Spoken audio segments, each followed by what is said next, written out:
நான் உனக்கு ஒரு கதை சொல்கிறேன். கேட்க நேரம் இல்ல, சரி சொல்லு. தூக்கம் வரும், அப்படியே தூங்கிக்கலாம். அது ஒரு அடர்ந்த காடு. அந்த காட்டுக்குள்ள ஒரு பெரிய மாளிகை அப்படின்னு நினச்சி ஒரு 50 குதிரையில் வீரர்கள் வராங்க. ஆனால் அது மாளிகை கிடையாது, அது ஒரு கோயில். அந்த கோயிலை பற்றி ஊரில் என்ன சொல்லிக்கிறாங்க அப்படின்னா, அதில் நிறைய தங்கம், வெள்ளி, வைரம், நவரத்னம் அப்படின்னு எல்லாமே இருக்குது அப்படின்னு சொல்லிக்கிறாங்க. அதை திருடுறதுக்கு தான் இந்த 50 கொள்ளையர்கள் வராங்க. 50 பேர் எதுக்கு வரணும்? ஒரு 10 பேர் வந்தா போதாதா? ஏன்னா அது ரொம்ப பெரிய கோயில். அது கதவு கிட்டேயே 20 பேர் நிற்கலாம். அந்த மாதிரி பெரிய கோயில். ஓ, மேல சொல்லு மேல சொல்லு. நல்ல பெரிய கோயிலா? ஆனா தெரியணுன்றது ரொம்ப கஷ்டம் போலயே. அங்கே ஊர் மக்கள்லாம் என்ன சொல்லிக்கிறாங்கன்னா, இந்த கோயிலை மூடி பல வருஷம் ஆச்சு அப்படின்னு பேசிக்கிறாங்க. ஏன் அந்த கோயிலை மூடி பல வருஷம் ஆச்சு? முன்னொரு காலத்துல அந்த இருந்தா? கோயில் அப்பயும் அடைச்சுதான் இருந்தாங்க. அந்த கோயில்ல இருக்க நகையெல்லாம் கொள்ளடிக்கிறதுக்காக நிறையா பேர் வந்தாங்க.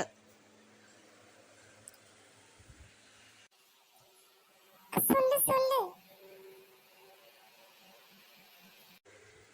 இருந்தே இதுதான் நடந்துச்சு.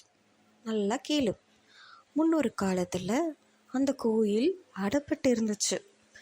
அப்போ ஒரு 50 வீரர்கள் அந்த கோயிலை கொள்ளடிக்கிறதுக்காக அந்த கோயிலில் இருக்கிற நகை, அந்த நவரத்னம், வைரம் எல்லாத்தையும் கொள்ளடிக்கிறதுக்காக அந்த கோயிலுக்குள்ளே வராங்க. அப்போது அது அவ்வளோ பெரிய கோயில், கொள்ளடிச்சாங்க அப்படின்னா விஷயம் வெளியில் தெரிஞ்சிடும் சொல்லி 50 பேரில் 25 பேர் கோயிலுக்கு வெளியிலையும் 25 பேர் கோயிலுக்கு உள்ளேயும் போகிறாங்க.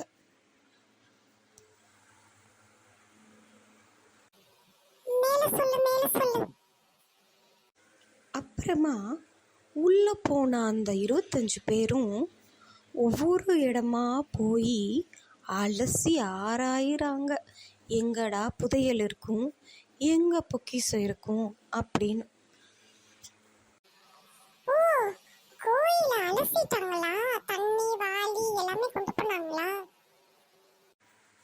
இல்லை, தேடுனாங்க. அப்புறமா பார்த்தா வடக்கு பக்கத்தில் ஒரு பொந்து. அந்த பொந்தில் ஏதோ விசித்திரமாக தெரிகிற மாதிரி இருந்துச்சு ஒருத்தருக்கு, அந்த வீரர்களில்.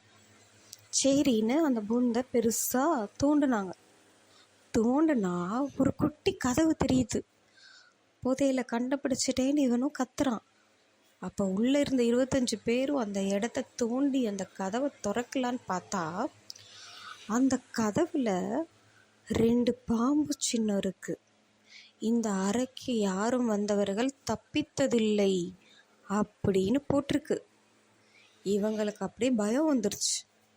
ஒருவேளை ஊர் மக்கள் சொன்னது எல்லாமே நிஜமா இருக்குமோ, இந்த கோயிலுக்குள்ள போகக்கூடாதோ அப்படின்னு. அதான் வந்துட்டோமே, உள்ள இருக்கிறது என்னன்னு பார்த்துருவோம் அப்படின்னு இந்த பக்கம்.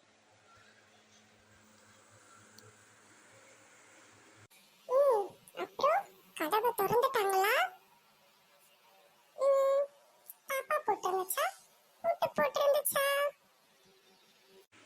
இப்போ கதவு பக்கத்துல கொஞ்சம் கொஞ்சமா வெளிச்சம் வருது. வெளியில இருக்க வீரர்கள் என்ன சொல்றாங்கன்னா, இல்லை இங்க விடிய ஆரம்பிக்குது, அதனால சீக்கிரமா இந்த இடத்த விட்டு போகணும், உள்ள இருக்க வீரர்கள்லாம் வெளியில வாங்க, நாளைக்கு வந்து மீதத்தை பார்த்துக்கலாம் அப்படின்னு சொல்றாங்க. ஆனா உள்ள இருக்க வீரர்கள்கிட்ட இருந்து சத்தமே வரல. வெளியில் இருக்க வீரர்கள் 1 மணி நேரமாக காத்திருக்காங்க, சத்தம் வரலை. சரி 2 பேர் உள்ளே போய் மற்ற வீரர்களாக கூட்டிகிட்டு வாங்க அப்படின்னு 2 வீரர்களை உள்ளே அனுப்புகிறாங்க. அப்புறம் 2 வீரர்கள் உள்ள போய் என்ன பண்ணாங்க? காஃபி டீ கொடுத்தாங்களா? உள்ளே போன 2 வீரர்கள் யாருமே இல்லை. உள்ளே போய் 25 வீரர்களையும் காணும். இவங்க அந்த கதவையும் பார்த்துட்டாங்க. அந்த கதவுல எழுதியிருக்கிறதையும் படிச்சுட்டாங்க. இந்த அறைக்கு வந்தவர்கள் யாரும் தப்பித்ததில்லைன்னு போட்டதை. அதுக்கப்புறமா அவங்க வெளியில் இருந்த வீரர்கள்கிட்ட போய் சொல்லிட்டாங்க.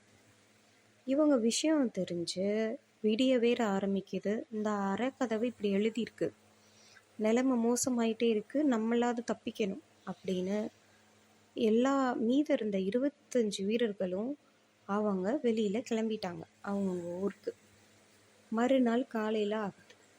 அவங்க விசாரிக்கிறாங்க அக்கம் பக்கத்தில். இந்த மாதிரி எனக்கு தெரிஞ்சவங்க இங்கே இருக்க பொக்கிஷத்தை எடுக்க போனாங்க, இன்னும் வெளியில் வரல, நீங்கள் பார்த்தீங்களான்னு கேட்குறாங்க. அவங்க அப்போ தான் அந்த கதையை சொல்கிறாங்க. இந்த மாதிரி அந்த கதவுக்கு மந்திரக்கட்டு போட்டிருக்கு, மீறி உள்ளே போகிறவங்க யாரும் வெளியில் வந்ததே இல்லை. அதனால இந்த கோயிலை ரொம்ப வருஷத்துக்கு முன்னாடியே அடைச்சிட்டோம். இனிமே நாங்களும் யாருமே போனதில்லை, நீங்களும் போகாதீங்க, போனவங்களை இனிமேலும் தேடாதீங்க அப்படின்னு சொல்லிட்டாங்க. அப்புறமா மறுபடியும் அந்த கோயிலுக்கு பூஜை பண்ணி அந்த கோயில் கதவு எல்லாத்தையும் சாத்திட்டாங்க. அப்ப அந்த கதவை யாருமே திறக்கலையா? பாம்பு போட்ட கதவை யாருமே திறக்கலன்னு இல்லை. அதுக்கப்புறமா ஒரு 25 வருஷம் கழிச்சு ஒரு ராஜா வந்தார். வந்து அந்த கதவை திறந்தார். என்ன? ஒரு ராஜா வந்து அந்த கதவை திறந்துட்டாரா? ஆமாம், எப்படி திறந்தாருன்னு சொல்கிறேன். அந்த ராஜாவுக்கு பொக்கிஷங்கத்தெல்லாம் எடுத்துடணும் அப்படின்னு ஒரு ஆசை. அதனால் அந்த கோயிலுக்குள்ளே போகிறார். ஆனால் அந்த கோயிலில் இருந்த கதவை பார்த்துட்டார். சரின்னு, பாம்பு கடினால தான் எல்லாரும் சாவாங்க, இந்த உலகத்திலேயே யார் பாம்பு நல்லா பிடிப்பாங்களோ அவங்கள கூட்டிகிட்டு வாங்க அப்படின்னு சொல்கிறாங்க. இவங்களும் ஊர் ஊராக சுற்றி ஒரு பாம்பு பிடிக்கிற வீரர்களை ஒரு 25 பேரை கூட்டிகிட்டு வராங்க. ராஜாவுக்கு அதில் ஒருத்தரை செலக்ட் பண்ணுறாரு. எல்லாருக்கும் கையில் பாம்பு கொடுத்துட்றாங்க. அவங்க பாம்பை எந்த மாதிரிலாம் கையாளுறாங்க அப்படின்னு பார்த்து ராஜா அதில் செலக்ட் பண்ணுறாரு ஒருத்தரை. பார்த்தா அவரோட வரலாறெல்லாம் எடுத்து பார்த்தா அவங்க தலைமுறையாக பாம்பு பிடிக்கிறவங்க. எத்தனை தலைமுறைனா 100 வருஷமாக பாம்பு பிடிக்கிறவங்க. சரி, ஒரு வழியாக பாம்பு பிடிக்கிற ஆளை நம்ம கண்டுபிடிச்சிட்டோம், இப்போ நம்ம கதவுக்குள்ளே போகலாம் அப்படின்னு இருக்காங்க. அப்போ தான் அந்த மந்திரி சொல்கிறார், இல்லை, நம்ம ஒரு யாராவது 2 பேரை உள்ளே அனுப்புவோம், அதுக்கப்புறமா என்ன அங்கே இருக்குன்னு பார்ப்போம் அப்படின்னு. இப்போ அங்கே விவாதம் போயிட்டுருக்கு. உள்ளே யாரை அனுப்புறது, பாம்பு பிடிக்கிறவரை அனுப்புறதா இல்லை மீதி இருக்க 2 பேரை அனுப்புறதா அப்படின்னு.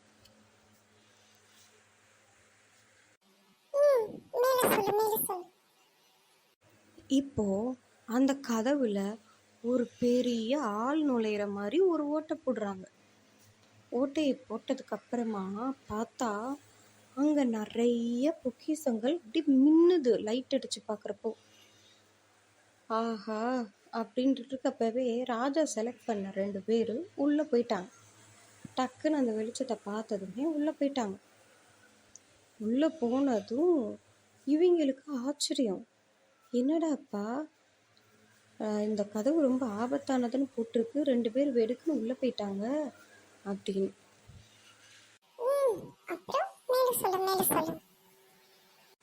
அப்புறம் என்ன, அந்த ராஜா உள்ளே போகலான்னு பார்த்தார். உடனே அந்த பாம்பு பிடி வீரர் என்ன பண்ணாருன்னா, ராஜா நீங்கள் உள்ளே போகாதீங்க, அந்த 2 பேர் என்ன ஆனாங்கன்னு தெரியல, இன்னும் வரல, பொறுங்க நம்ம பேசி பார்ப்போம் அப்படின்னு. ம் அப்புறம் மேல சொல்லு. ஒரு மணி நேரம் ஆச்சு. அந்த உள்ள 2 போனவங்களும் திருப்பி வரவே இல்லை. கொஞ்ச நேரம் கழிச்சு இவங்களும் நாங்கள் உள்ளே வரலாமா, பதில் சொல்லுங்க அப்படின்னு கேட்குறாங்க. அங்கேருந்து ஒரு வாய்ஸ் கேட்குது. உள்ளே வரலாம் ராஜா, இருங்க நாங்கள் வெளியில் வந்துக்கிறோம் அப்படின்னு அந்த 2 பேரும் வெளியில் வராங்க. வந்துட்டு என்ன சொல்கிறாங்கன்னா, அங்கே 2 பேரும் நுழையிற மாதிரி தான் இடம் இருக்குது, மித்த யாரும் உள்ளே வர முடியாது. அதனால நான் பொக்கிஷத்தில் எல்லாத்தையும் நாங்கள் 2 பேரும் எடுத்து வெளியில் கொடுத்துட்றோம். நீங்களும் அதுக்கப்புறமா செக் பண்ணி பார்த்துக்கோங்க, சரி பார்த்துக்கோங்க அப்படின்னு சொல்லிட்டாங்க. ராஜாவும் சரின்னு சொல்லி அங்கே இருக்க எல்லா பொக்கிஷத்தையும் எடுத்து போட்டுட்டாங்க. எடுத்ததுக்கு அப்புறமா தான் தெரியுது அது ஒரு மலை மாதிரி குமிஞ்சு கிடக்குன்னு. ராஜாவுக்கு திகட்டிடுச்சு. அதனால் இருக்கிறத எல்லாத்தையும் எடுத்துட்டு அரண்மனைக்கு போகணும் அப்படின்னு இருக்கிறத எல்லாத்தையும் எடுத்துட்டு அரண்மனைக்கு போகிறாரு. அப்போ தான் ஒரு சம்பவம் நடக்குது.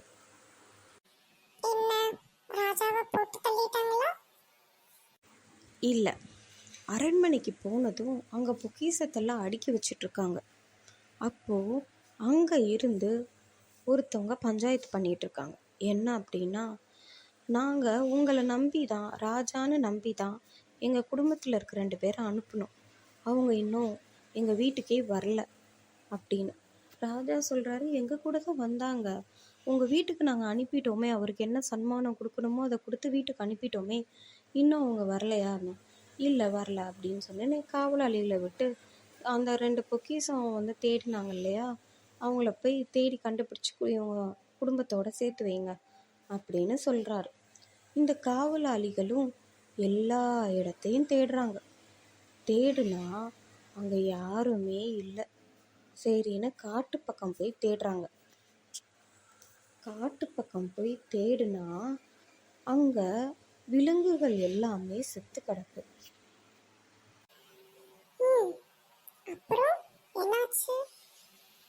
இதுக்கிடையில அந்த பாம்பு பிடி வீரர் என்ன பண்ணாருன்னா, யாருக்கும் தெரியாம அந்த பொந்தில் இருக்க கதவுக்குள்ளே போகிறாரு. போயிட்டு, ஏன்னா அங்கே 2 பேர் தானே போக முடியும்னு சொன்னாங்க, அதனால இவர் அங்கே போகிறாரு. எல்லாரும் போயிட்டாங்க, நம்ம போய் உள்ளே ஏதாவது மிச்சம் மீதி இருக்கான்னு பார்ப்போம் அப்படின்னு உள்ளே போகிறாரு. பார்த்தாங்க 2-3 தங்க காயின்களாக இருக்குது. 2-3 தங்க நாணயங்கள், வைரம், அது இதுன்னு இருக்குது.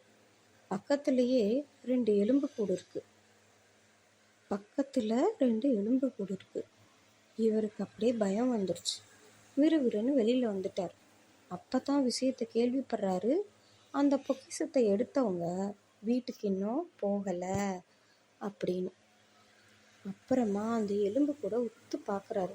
பார்த்தா அது இப்போ தான் ஒருத்தவங்கள கொலை பண்ணி போட்டால் எப்படி இருக்குமோ அந்த மாதிரி இருக்குது. உடனே ராஜாவை கூப்பிட்டு சொல்கிறாங்க. சொன்ன உடனே ராஜா அதை பார்க்குறாரு. பார்த்துட்டு, இப்போ இவங்களுக்கு என்ன ஆச்சுன்னு விசாரிப்போம், ஆனால் நான் அவங்க 2 பேரையுமே வெளியில் கூட்டிகிட்டு வந்தேன். வெளியில் கூட்டிகிட்டு வந்து அவங்களுக்கு என்ன சன்மானமோ அதை நான் கொடுத்தேன், என் கையால் தான் கொடுத்தேன்.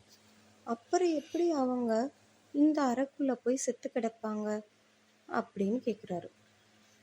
அப்போது அங்கேருந்து வீரர்கள் வராங்க. ராஜா காட்டுக்குள்ளே ஒரே மிருகங்கள்லாம் செத்து கிடக்குது அப்படின்னு சொல்கிறாங்க. இப்போ இவங்களுக்கு என்ன ஒன்றுமே புரியல. இப்போ ராஜாவும் அந்த பாம்பு பிடி வீரர்களும் அந்த அறைக்குள்ளே போகிறாங்க.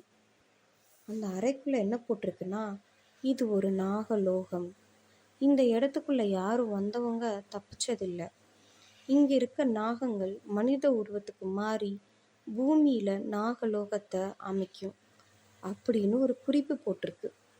அவ்வளோதான், ராஜாவுக்கு தூக்கி வாரியே போட்டுருச்சு. அப்போ வெளியில் போனது 2 பாம்பு. அந்த 2 பாம்பும் அந்த காட்டில் இருக்க மிருகங்கள் எல்லாம் கொன்னுட்டு அது நான் எல்லாத்தையும் நாகலோகமாக மாற்ற போகுது அப்படின்னு அவருக்கு அப்போ தான் தெரியுது. அந்த நாகலோகத்தை அமைக்கிறதுக்காக அந்த 2